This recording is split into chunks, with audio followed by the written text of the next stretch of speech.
New York and then Miami as the creative center for Latino culture in the Americas and in the world. And I challenge the potential soon-to-be mayor to use his current position to help us out so that we have a strong and vibrant center which will advertise to the world that we are not just a conventional dog-eat-dog center the world might think, but we are the center of culture that is creative and reaches out to the world. Thank you so much for bearing my long speech. Please, another round of applause for our distinguished honorees tonight, Dr. Edwards. Commissioner, could you see here, please? Thank you so much. And so we're just so excited that we're able to do this. We're such a vibrant person in our community who's done so much. Anyway, so now we're going to go ahead and get started with the second part of the program. We have a little bit of cake afterwards that we're going to go ahead and to celebrate his honor. I want to recognize a few people, so a few household items here. I want to recognize Ted Loza here, who's actually one of the founders of our PAC. I'm so happy to see him here tonight. He's actually our first communication director, right? I took over her job when she actually decided to move on to something else. I recall that very clearly.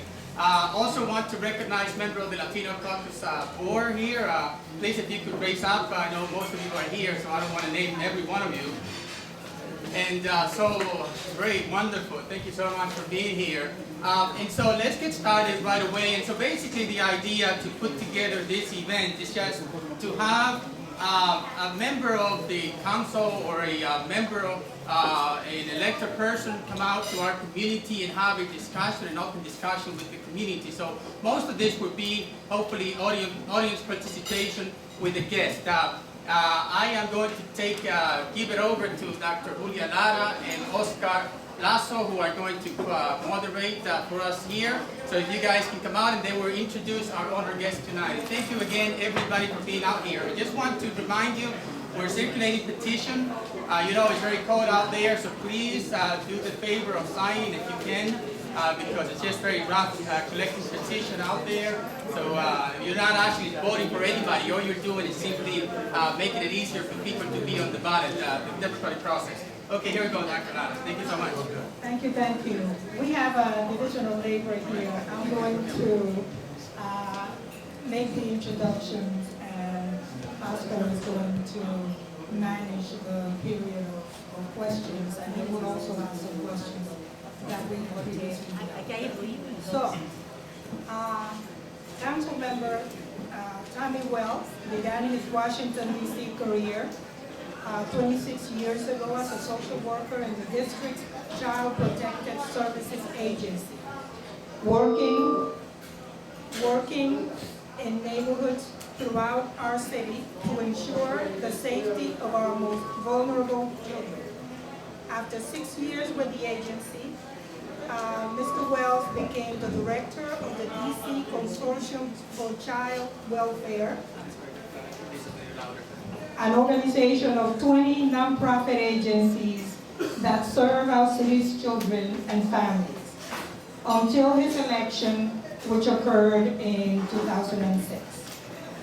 Councilmember Wells is the chair of the Committee on Human Services and currently sits on the Committee on Economic Development, the Committee on Public Services and Consumer Affairs, and the Committee on Health.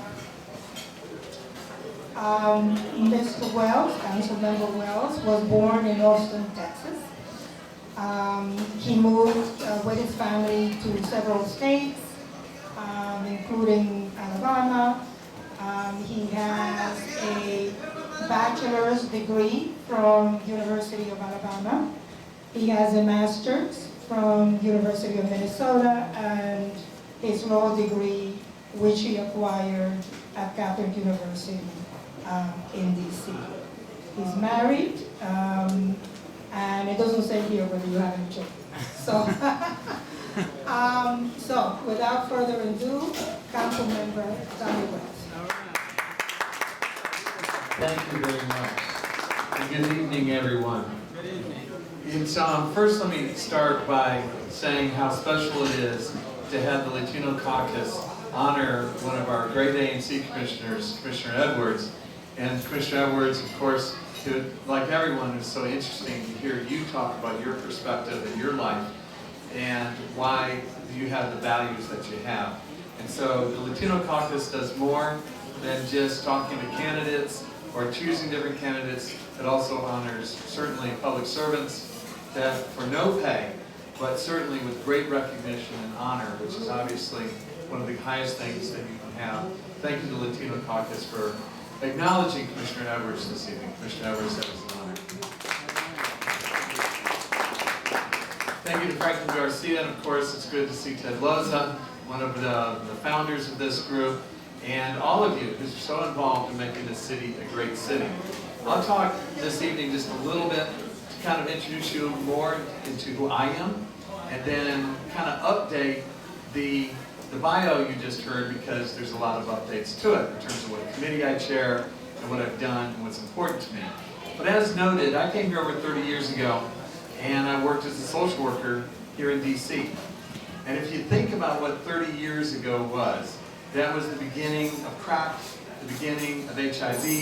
It was a devastating time for our city. It was very dangerous. We were called the murder capital of the world. We had children that were abandoned at our hospitals. It was a very difficult time to be in social services, and it certainly was a formative experience for me to work with children and families at really some of the greatest crises that they'll ever have in their lives, and then to help navigate them through that in a city that went broke, a city that eventually went into receivership, a city where I participated in bringing a class action lawsuit against the city for failure to meet its own laws to protect children, called the LaShawn versus Berry lawsuit, which was, it's the consent decree that our child welfare system still operates under. But also at that time, we felt the need to create the sanctuary movement. And I can remember partnering with a friend that I'd met at Casa del Pueblo, where he was teaching me Spanish, Lilo Gonzalez. Lilo had a band called Izelco. And I remember we would use Izelco for everything. And I know that these guys, the way they practice, they often practice at a car garage, where they would get together at night, they'd practice the car garage, and then we get Izelco to come play for us. Lilo Gonzalez, of course, continues to go on and make great music, and then also with his son, Lil Lilo, who has his band now. But I do remember how important in my formative years to participate and raise money for the sanctuary movement, because that was the city I wanted to live in, to bring the values to where everyone is welcome, everyone's protected, and everyone has a government that looks out in their interests. Since then, I went on and I ran the Consortium for Child Welfare, where we helped establish the neighborhood-based collaboratives. And the collaboratives in this area, the Columbia Heights Collaborative, is a way that we strengthen families. And it's one of the things that I did, the consortium, after help blowing up the child welfare system, to rebuild a social services system that works. I brought Latin American Youth Center into the Consortium for Child Welfare, and have worked with Lori Kaplan for years. And in fact, if you know Mai Fernandez, who I helped get the job for many years that she was at the Latin American Youth Center, Mai Fernandez is the chair of my campaign in running for mayor. And I'm very proud of that, and a long-term friend. So since that time, I served on the DC school board. And on the school board, we worked hard to do things like seeing that every child is immunized, to try to work on the kind of things of school reform. And so when I went on to council, I realized we needed more reform than what a board could do. And I supported at that time, and still do, that we needed a stronger relationship between the mayor and school reform. Instead of blaming each other for what's right or what's wrong, the mayor be accountable, and that's the system we have. Now, I am on the, I'm chair of the Committee for Public Safety. I oversee the laws, I oversee police, I oversee fire department, I oversee the Attorney General's office. And since I've been there, some things about that.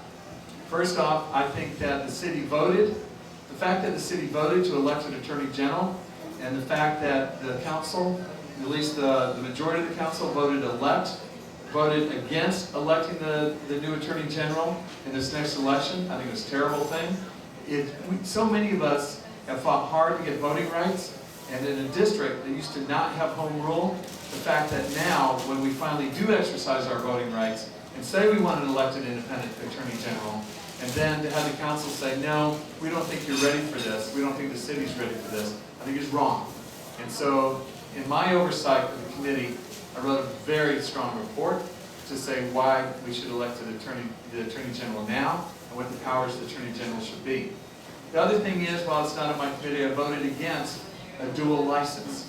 I believe that we should have one license. I think that it sets folks up to have some type of note on there that if you drive into another state, to have a note on there that says, but this is not another, like a regular license, it says right off the bat that, well, it creates probable cause for, for folks that do not have the same documentation.